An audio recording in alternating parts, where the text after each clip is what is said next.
ఈ తాతను చూడగానే గుండెలు పగిలిపోయాయి.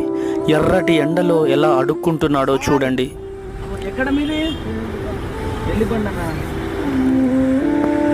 ఈ తాతయ్యని కారు ఎక్కించుకొని షాప్ వరకు తీసుకెళ్ళి చక్కని కూల్ డ్రింక్స్ తీసుకొని చక్కగా తాగిస్తుంటే ఎంత దాహంతో ఉన్నాడో చూడండి.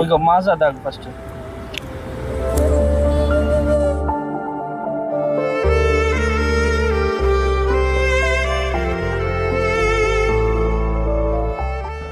బాగుందా?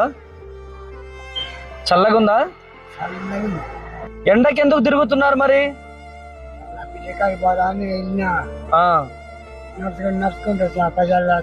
పైసలు లేక అడుక్కుంటున్నావా?